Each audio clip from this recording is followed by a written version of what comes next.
And this is the shit we got to deal with, okay? Mr. Tyler Breeze, motherfucker, right over here, just fucking just doing his hair. Even doing what I wanted to do either. Oh Lord, Jesus! I waited too long. Oh God! Oh my Lord! Now see that? I hate that. That's because you can't do that, Ryan. I can't do that. You cannot. Your hair cannot do this. It can't look this good. That's a lie. My hair always looks good, even when it's nappy. Is that why you cut it every 3 weeks?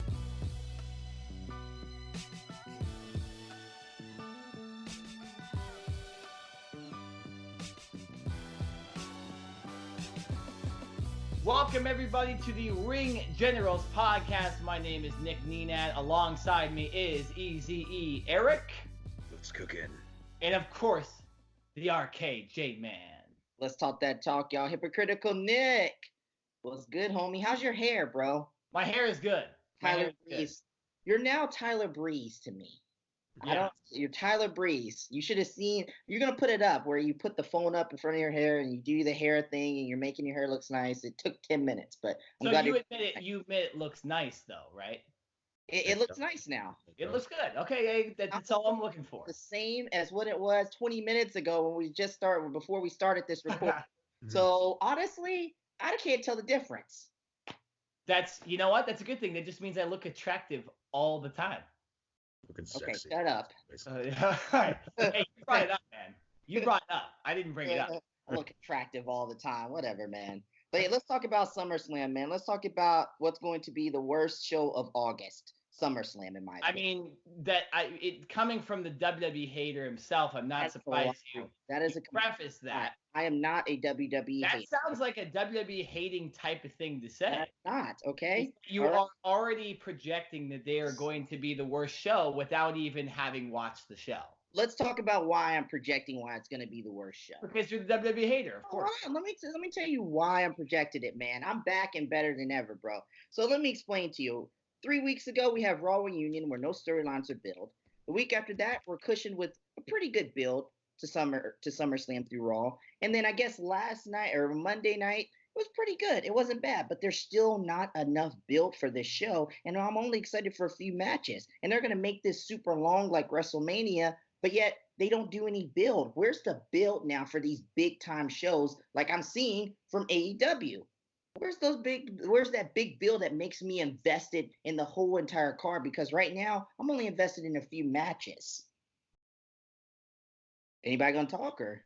I mean, I'm not surprised. You once again, even though you told me Raw was great last night, you then go and try to make it seem like it's not as good because you're on the podcast. I said I was entertained on Monday, but then I thought about it and I was like, okay, well, how much am I excited about this card? And I'm not really that excited about this card. There's only about 4 or 5 matches that I'm legitimately invested in, when is really I should be invested in every single match. Every single match on the card should have me wanting to watch it. But instead, I can just go on Twitter, which I'll probably have to do that day anyway because I'm working. I can just go on Twitter and just look at the highlights and scroll down. I mean, if you want to do that, that's fine. But I see a lot of very solid matches here on this card, at least in my opinion. You have Finn Balor versus Bray Wyatt, The Fiend. We've never seen this version of Bray Wyatt before in the ring. I'm looking forward to. Yeah, you have Kofi Kingston versus Randy Orton. We all know Randy Orton puts on a good match, and it really, the way they've been building that match kind of has made it seem like Kofi Kingston's the underdog, even though he's the champion. So I'm excited about that one. I really don't know who's going to win that one. What month is it, Nick? What month is it? What month is it? It's August. Okay. Kofi will not be champion come October. That's my prediction, but you can keep going. That's perfectly fine. But that means that match is interesting because that could happen this coming Sunday. That's 2 matches. Yeah, and then you have Becky Lynch versus Natalya. You have the hometown crowd behind Natalya. There's been solid build. There's been some heat built up between the two. And it's a submission match. It's something that we haven't seen in a while. So I'm looking forward to that. I'm looking forward to see if Seth Rollins can even compete in that Universal Championship match because the way they've built that. He will, and I think he gets crushed. I'm not surprised, or I'm interested to see how Trish Stratus is in the ring against a bona fide star in Charlotte Flair. I'm looking forward to Goldberg versus Dolph Ziggler, because we know Dolph Ziggler will do his best to, put on a show, and he'll make Goldberg look great.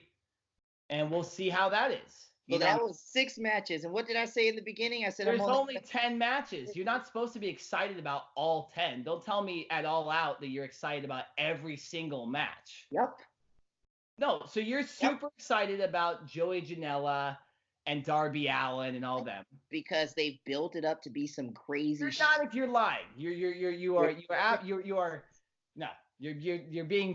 pandering to AEW. Like, no, Ryan, I need you to calm down a bit. I need Eric's unbiased opinion here. Eric, are you excited about SummerSlam this Sunday?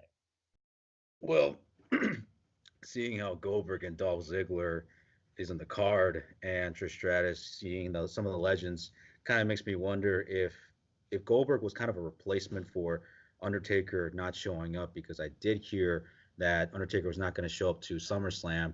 So was this a way to bring in Goldberg to go up against Dolph Ziggler? That's one of my questions right there. But obviously, later time will tell. Probably the matches that I'm actually looking forward to, another match like AJ Styles versus Ricochet, that should be, get me excited for. This version of Bray Wyatt, the Fiend Bray Wyatt, it's actually got me excited, knowing that his character, once again, is actually, it looks like we're kind of going somewhere with this again. So, which is cool. I'm glad that there's actually 2 versions of his character on this one to take on Finn Balor. I don't expect the Demon to show up, maybe later on in the future. Not right now, because it seems to me that the buildup was, in a way, Bray Wyatt was attacking more Finn Balor, more than, Bray Wyatt asking for Finn Balor to show up as a Demon. So I don't expect the Demon to show up at all. Kevin Owens and Shane McMahon, something to look forward to for me, in my estimation. If Owens loses, he will be forced to quit WWE, which is something that's kind of, something on the line, which is pretty cool. And then Kingston, Randy Orton. It's been a little bit of build up in this one here and there. I think, like you said, Nick, there's more of a underdog kind of thing for Kofi Kingston. Maybe it's because Randy Orton is more of the established star in this one. Everybody knows who he is. And Kingston, even though he's champion, Kingston, I do see his days as champion being numbered. Although he's not going to hold on to the belt any long. I don't think so. So, with that being said, we move on to the next one. Ember Moon and Bayley, okay. It's okay. Lynch and Natalya, okay. Seth and Brock, I do like the build-up, but the fact is that I felt like I've seen it before, so I really don't want to move, waste too much time on this one. So I feel like I really know who's going to win on this one. So that's another match I really don't get excited for. Stratus and Charlotte Flair. There's been actually some heat for Charlotte Flair saying that she doesn't deserve to go up against Trish Stratus, because it's kind of like a given to her. So if you ask me, Stratus and Charlotte, I am a little bit interested to see how Charlotte and Stratus are going to get in the ring. Stratus, I don't know how she's been doing in the ring. Depends on how she is, fit-wise, wrestling-wise, but I wouldn't doubt that. I want them to prove me wrong. That's the only thing that I want for SummerSlam, for them to prove me wrong, in order to see if they can actually deliver one hell of a show and actually have, SummerSlam being known to be that second biggest and best pay-per-view of WWE. And I don't want Showdown or Crown Jewel to be like a glorified, WrestleMania or SummerSlam replacement in the future. I don't want that to happen. I want SummerSlam at least to actually be better than those house shows. That's just in my opinion, my thought. But I'm just saying, I don't necessarily care about this build because, number one, I've seen this match multiple times. Number two, I want something fresh and different. When I thought the Paul Heyman era was going to be something fresh and different, we really haven't commented on this podcast before, really, about the Paul Heyman, Eric Bischoff era and how we hope and how I hope that things are going to be different. So I'm hoping that we see something different. Instead, we're getting the same old shit. No, we're not. That's not true. Raw and SmackDown have been clearly different the last 2 weeks. Especially Monday Night Raw. They've had no main event matches the last 3 shows. That wasn't happening the last 2 years. So again, I don't know what you're talking about with the same old stuff. Yes, again, there's going to be some similarities because we see these guys all the time, and they're not as fresh and they're not as unknown as a lot of the AEW guys or the NXT guys or the NXT UK guys, because we don't watch those shows consistently, or we don't have the ability to watch those shows consistently. So they have an advantage of having that fresh take. WWE doesn't, so they have to do the best they can. I think you're trying to compare them to something that's not fair. I'll agree, the SummerSlam is not one of the best SummerSlams ever. But you've come on here immediately saying, I want WWE to prove themselves. And right before we started this podcast, you were saying, I can't wait for All Out. You will not be saying that for All Out. You'll be saying, I can't wait for All Out. They're not going to disappoint me. That's my issue. You're the WWE hater. No, I will criticize AEW when it's not right. I didn't think fighters. No, but it's not. That's fair. You can criticize them when it's not right, but you go into the shows disliking WWE and liking AEW. And I can see him smiling. I'm not. He knows I'm right. He knows I'm right. WWE all the time. Well, it kind of makes me wonder. It kind of makes me wonder. The big question is: are we sick of watching the matches, or are we sick of watching the feuds?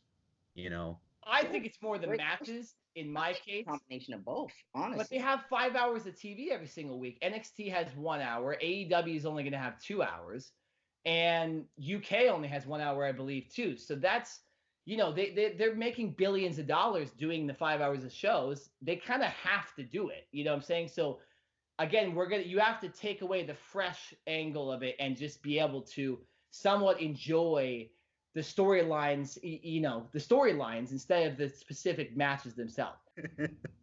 Oh, fuck this. He's rubbing it in, dude. He's rubbing it in. Okay, let's start. Freeze.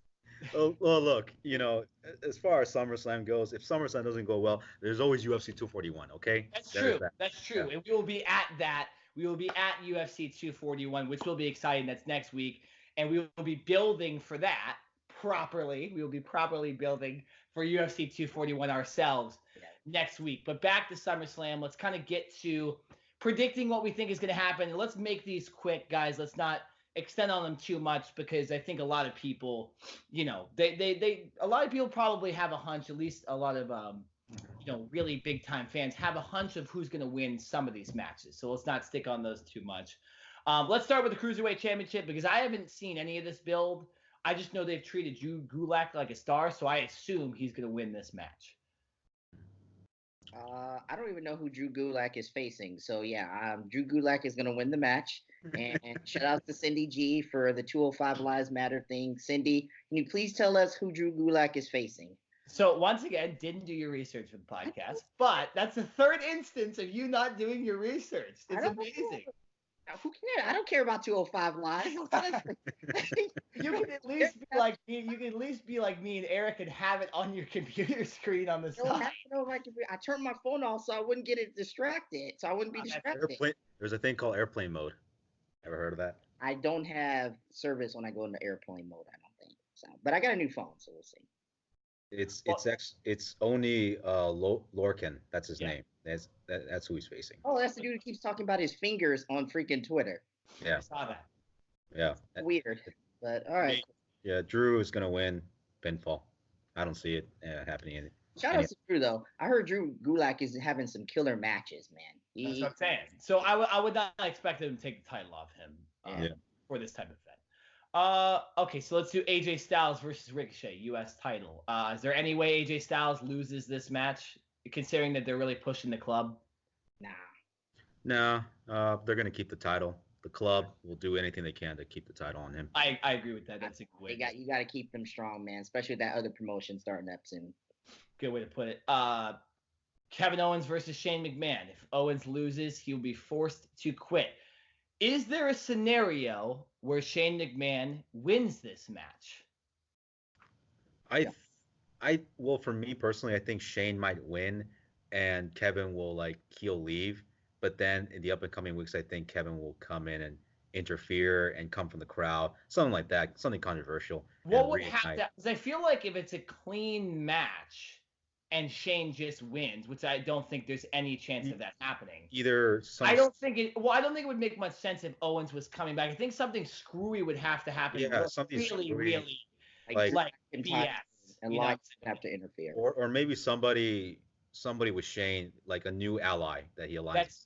I could see that happening. But Yeah. I think that would be bad if they kept pushing Shane. I think this is the way. And I was kind of hoping on SmackDown that they would put the stipulation that Shane would have to leave TV, because I did hear rumors that Shane McMahon, what this storyline was going to end him. Does that mean it's SummerSlam?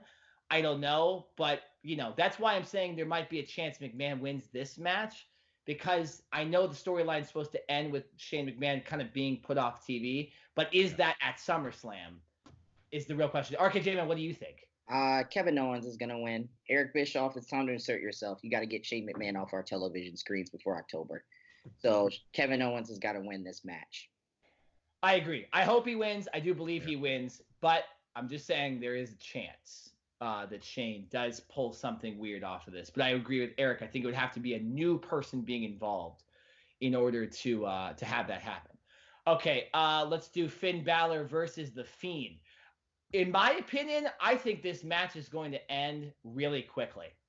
I think they kind of need it to end really quickly, because you don't want to make The Fiend in any way look beatable, at least in the beginning. And if that's the way they're going to push him, I think he has to either just squash Finn Balor, or he needs to, it needs to be a really, really quick match. Yeah, I think The Fiend is going to Sister Abigail his ass, so he's going to win. Yeah, shout outs to Kathy Caponelli. When we did our interview with her, she was talking about the Bray Wyatt Firefly Funhouse character, and she was like, I'm interested to see where it goes. And at the time, I wasn't down for it. Now I can 100% say that I am down for The Fiend. So with that being said, The Fiend needs to win at SummerSlam. Let's do Goldberg versus Dolph Ziggler. Goldberg coming in, being shit talked week after week, and he deservedly so, because of the match he put on. But a lot of Goldberg's matches are short, so I expect this one to be short. Is there any way Dolph Ziggler wins this match? Man, I mean, I'm going to have to think something crazy, but there's another guy who actually is talking shit about Goldberg, and that's Matt Riddle. And I wouldn't be surprised if maybe Matt Riddle might get himself involved in this one, because they want to play the realism of shit talking from Matt Riddle and Goldberg. So that could be a way for him to get involved. But realistically speaking, I'm going to have to say Dolph Ziggler might win this one. You're saying Dolph Ziggler wins? Yeah. Goldberg. I mean, at the end of the day, man, they bring these old superstars back, man, Goldberg and them. And I'll give you a story. So I'm watching Monday Night Raw with my dad in the kitchen. He's doing stuff, and then Goldberg comes out, and he has no clue who Goldberg is. But the music is happening, everything. He sees the crowd chanting Goldberg. He sees this big dude. He turns around. He just starts smiling, and he's intrigued by the fact Goldberg's still there. So obviously, they bring him back for a reason. So yes, Goldberg is winning this matchup against Dolph Ziggler. Not his final match, though. We got some good matches with Matt Riddle, though. I do think that Matt Riddle is going to get involved, and I think him not being on the card for NXT TakeOver makes it even more realistic. Now, I know he's on Twitter saying that he is going to show up at SummerSlam or something along those lines. I believe he said that kind of stuff in the past, though, too. Said that Brock Lesnar when he was going to cash in his Money in the Bank on Seth Rollins that one night. He's like, yeah, exactly. Exactly. But I think this would be the type of time to do it, only because Goldberg has come out of nowhere to be on this card. It does make sense because Dolph Ziggler is just continually, talk shit about him. And now you have Ziggler in a match with him instead of Shawn Michaels, instead of The Miz. And I think the Shawn Michaels-Dolph Ziggler match maybe needs to happen at WrestleMania. And I was really hoping they weren't going to do it at SummerSlam, if at all they do that. But so because this match is so random in some ways, I think the idea of having Matt Riddle either attack Goldberg after the match or cost Goldberg the win, I think it does need to happen. So that would be going to be my prediction for this match, is that Matt Riddle is involved regardless. And I don't necessarily know who's going to win because it depends on if Riddle, what Riddle does. So that my prediction is that Matt Riddle is going to show up during this match. And I think that the fall and who wins doesn't really matter. Charlotte Flair versus Trish Stratus. We just mentioned this in the beginning as an interesting match because Trish Stratus, once again, coming out of nowhere for this, but they've built this a lot longer than, Goldberg and Dolph Ziggler. I see this as, I don't think Trish Stratus is going to win, though. I think that would do disaster for Charlotte's character, barring a Sasha Banks return or something like that. That's a kind of screwy thing. I just don't see Charlotte losing this match, and I think it would be a very big mistake for WWE to do that. What do you guys think? I think for Trish to go over wouldn't be a good thing. So it's going to have to be Charlotte Flair going over, kind of doing Charlotte a favor, or kind of saying, or kind of a passing the torch kind of thing for Charlotte. Exactly. So yeah. I can see that happening. So yeah, I see Charlotte going over and Trish, giving her the torch in a way. Yeah. RKJ. I think Charlotte Flair is being billed as her father. I think Charlotte Flair is winning this matchup, and I think she's going to make Trish tap out to the figure 8. Moving into the title matches, I believe. Yeah, okay. So moving on to title matches, we'll start with the women's matches because they've been built a little less than the men's. Bayley versus Ember Moon for the Smackdown Women's Championship. I'll just tell you this right now. I have hated the way this is built. I hate the whole friendship BS that they do with them helping each other out and then Bayley turning on her and all this weird stuff. I was excited about the match itself until the build, and then I kind of hope Ember Now I'm thinking this match is going to be on the pre-show. Now I'm thinking when this match might be on the pre-show, it's as bad as it's been built, honestly, and it deserves it because of the build. That's because nobody cares about it. That's the thing. Because they built it weird. The only reason people don't care about this one, and I'll agree with you on this, Ryan, I'm not excited about this match. Okay, just because of the way they've built it, this strange, like buddy, hey, I'm picking you as my opponent, but I'm also gonna be your tag team partner, and all this stuff. Why don't they just hold hands down to the ring and just do a finger poke of death and have one of them win them? I mean, that's the point. That's the point we're at right here. Is there any legitimate heat between these two? No. And when you look at the other women's match on this card that is for a title, it's the complete opposite build. You had the opportunity with the Raw title, to have somewhat of a friendly wager for that match, and now you don't. Now Natalya and Becky Lynch legitimately don't like each other, and that's why I'm excited about that match. It's the exact opposite with Bayley and Ember Moon. So I kind of hope Ember Moon just wins, because Bayley's an annoying champion, and she's not a good personality in my opinion. To be honest with you, I was never really high on Ember Moon. Never really high on Ember Moon, even when she was at NXT. I respect what she does in the ring. I respect what these athletes do. But if I don't like your character, I'm just gonna say it. And so you can tweet me all you want to. I've been tweeted before on Twitter before anyway. I don't care. Gets more publicity for the podcast. But at the end of the day, Bayley's winning this. I think the bigger question is Sasha Banks returning? We ask this every time a big Bayley match is happening at a pay-per-view. When will we see Sasha Banks? We know she can't go over to the other promotion because she's stuck in a 2-year deal. And she's been out of action since April. The Iconics are no longer the champions. Might be worse. Well, Alexa Bliss is now a tag team champion. She allegedly has heat with Alexa Bliss. So, but, keep her on SmackDown. So do we think that Sasha Banks is returning to help out Bayley, or maybe turn heel against Bayley at this pay-per-view? I would have said no up until an hour ago when I saw a report that Banks is supposed to return soon.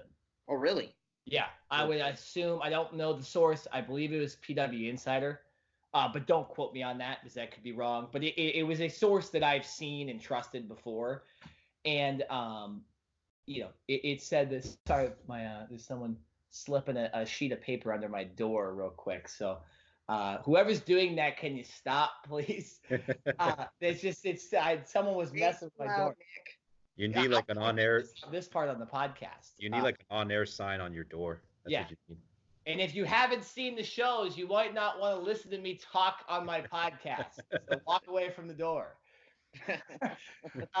Real life right there at the point. But nonetheless, I did see a report that did say that she's coming back soon. So I would think it would be at this event. So, and because of the way they've built this match, I think it would almost, you have to have something happen because there's just not much build. The build is weird. Yeah. Eric, what's your thoughts on this match? What do you expect? I really don't expect anything. I don't see Sasha returning just anytime soon. I do know that she might return at the end of the year. I will bank on that. No pun intended. She might, if anything, maybe a good opportunity is for her to debut, make her comeback on Fox. But who do I pick, as the winner? Bayley. I don't see her losing the belt anytime soon.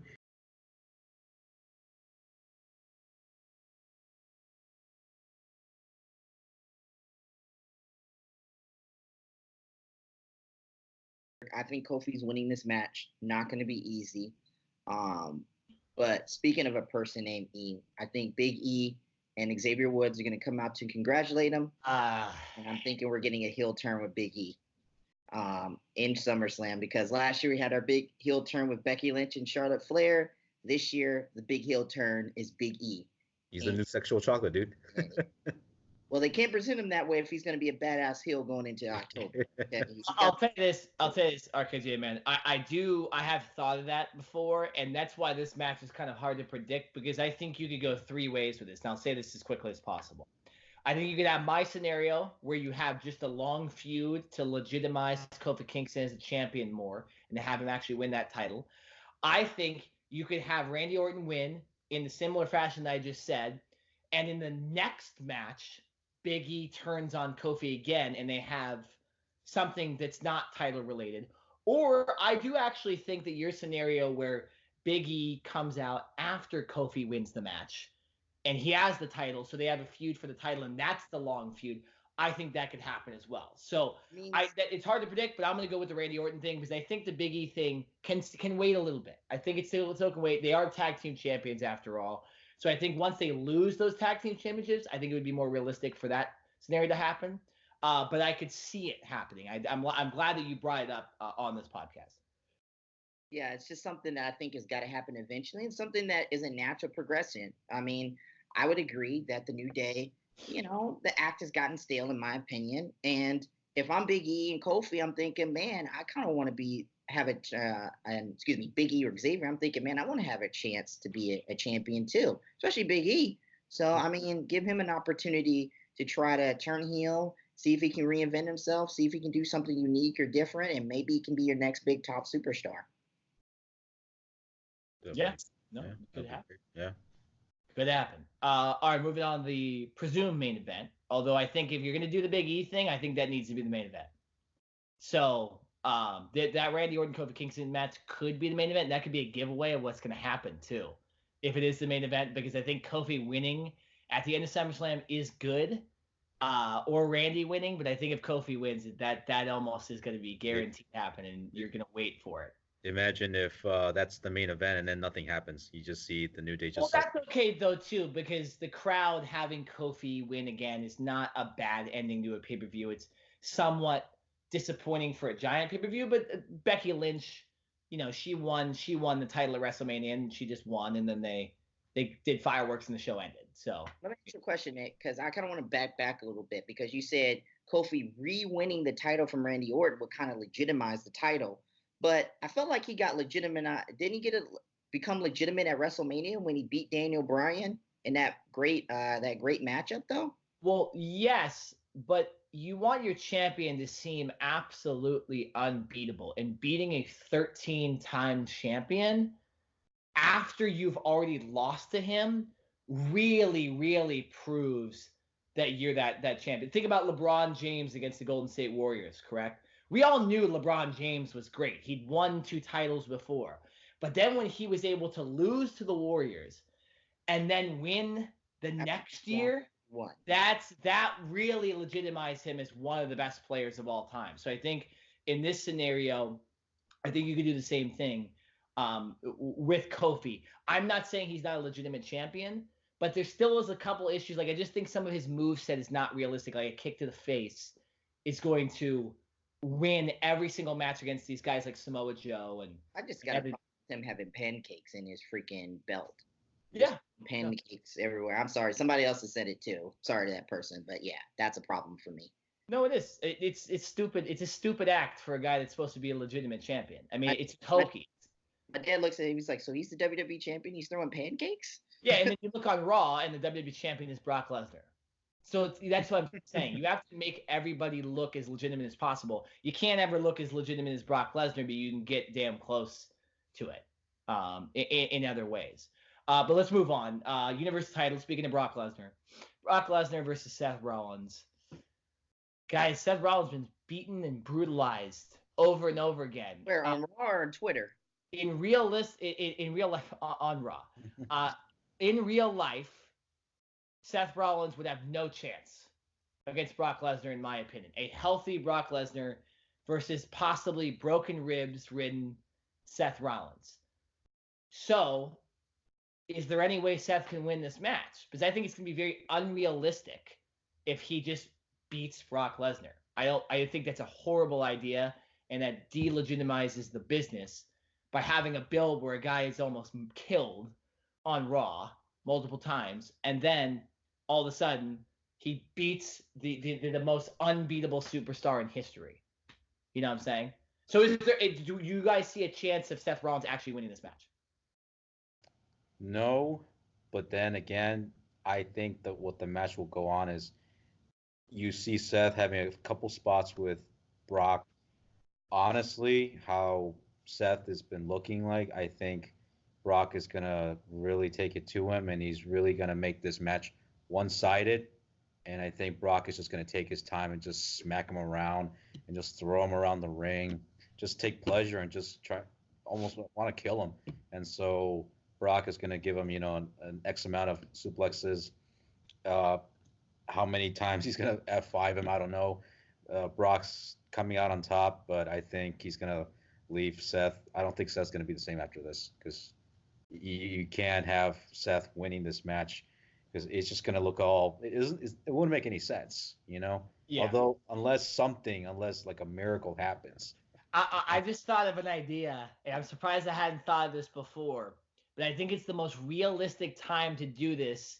And I'm sorry if I'm going to steal your thunder on this, RKJ Man, but I want to get it out.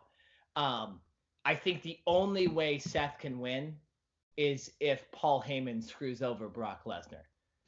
Because Paul Heyman is now, he's technically not, his main role is to be the director of Raw. And it's been announced on TV. He's mentioned it before. So I think it's the best time to move away from Brock Lesnar if you're Paul Heyman. And I think the only way Brock Lesnar loses this match is if Paul, low blows him, hits him with a couple chairs. Seth's able to hit a curb stomp. Well, that means right? He's able to hit another one and like WrestleMania, win the match. And it's a way of, Brock Lesnar not really caring about the title anymore. So you can have Seth, do something else. And so I think that's the only way. I'm not saying that means Seth Rollins is a heel, Nick. I mean, I know he low blowed him. No. I'm saying that Paul Heyman on his own just decides to screw Brock Lesnar. Like and not aligning. Yeah, you like not aligning. RKJ Man, you could in some ways have a double turn. You could have Brock Lesnar kind of become this face that gets screwed by his manager, and have Seth Rollins rightfully turn heel if you expect them to still have a Roman Reigns Seth Rollins match to WrestleMania. And I think with Seth Rollins' recent Twitter activity and his actions on TV, there is the possibility of him turning heel as well. So I that could happen. I don't think that's going to happen. I think Brock's just going to win, because I think Paul Heyman sees gold in Brock being your champion, and he sees matches down the line that could be profitable. But I'm not calling out that scenario. I think that could happen. I'm glad you brought it up, because it's a voice that I wasn't going to say, and I don't think Eric was going to say either. So it's a good point. Yeah, I mean, the Seth Rollins thing is interesting, because I think they are building up Roman to win the Royal Rumble. And if you're gonna have Roman and Seth at WrestleMania, somebody's got to be a heel, somebody's got to be the babyface. And right now, Roman. It's not going to be Roman. Yeah. I just don't think right now they're going to turn him. I just don't think it's going to happen yet. I think it's going to have to be a little bit more slower. You saw the crowd; they're starting not to chant for him as much. And when he was doing that stupid promo after he got beat down by Brock Lesnar Monday night, he was getting booed. There were some people booing him. I think Brock Lesnar is winning this matchup. I think Brock Lesnar has to continue to look strong and dominant for a while now. I don't know who's taking the title off of him. I have no freaking idea. Maybe Matt Riddle returns the night after SummerSlam. Maybe Matt Riddle gets called up and he challenges. Wow, what a damn match that would be. Yeah. But I think that's a WrestleMania type feud. I think honestly at the end of the day, Brock Lesnar winning this matchup, it just makes sense. Now, who's going to take the title off of him? I have no freaking clue. But I know he's winning this matchup. That's what I think. It's a safe approach for Brock to be still champion. Yeah. We've seen Heyman turn on Brock Lesnar before, so turn on CM Punk too. Yeah, he turned on CM Punk too. So this would kind of get me invested to see why he would, turn his back. But obviously, the real reason is because he's director, or he's probably just tired of carrying Brock Lesnar, or just say something along the lines of, Brock Lesnar would not exist if it wasn't for Paul Heyman, something like that. No, exactly. And even I did the stuff 2 weeks ago when Brock was beating down Seth and he was like, you need to stop doing it. That's it. That's an angle. We know Paul's real smart with those little subtleties. Maybe that was a foreshadowing of him kind of being over the Brock Lesnar business. I think and not being able to control him, so might as well, do something bad. I don't think, but again, I don't think that's going to happen. Ryan, you're saying that's not going to happen. Eric, what did you make a prediction? You think Brock's going to win? Yeah, Brock's going to win. I don't see anything else happening. Just see the match one-sided. That's what I see. And let's not forget Brock Lesnar doesn't like to talk too. So if you let Paul Heyman turn on him and Brock Lesnar's still on television, I mean, he's not going to talk. But here's the other thing. You said that Brock Lesnar they want Brock Lesnar on SmackDown. That gets him rid of Paul Heyman. Then he's not around him. You know what I'm saying? Like there's a lot of ways that stuff could happen. So again, maybe the main event of this pay-per-view is a giveaway for something crazy to possibly happen. I mean, apparently SummerSlam is supposed to be when we really see these two guys step up and really take reins of this position. Paul Heyman and Eric Bischoff. So hopefully it starts on Sunday night. Yeah. So we do need to end this because we've said our piece. SummerSlam will be interesting. We put out some scenarios now where we think they could do some really creative things. And although we started this podcast in some ways arguing with each other whether we think this is even going to be a good pay-per-view at all, I think we've actually gone away from that in the end and now said, hey, these are some things that they can do to make this pay-per-view more legitimate, like we would expect an AEW to do, or like we'd expect NXT to do, because they've done it in the past. So I'll tell you this, I am excited for SummerSlam. I am very excited for NXT this Sunday because it's one of the best cards they've ever put together. And of course, in a couple weeks, I'm excited for All Out in NXT UK too. But SummerSlam, that's the one that a lot of people know. So let's hope they do something huge this Sunday. So that's it for the Ring Generals. I'm Nick Nenad. I'm Eric Santos. RKJ Man. Close it out, man. Raise a glass in the sky and salute the Ring Generals.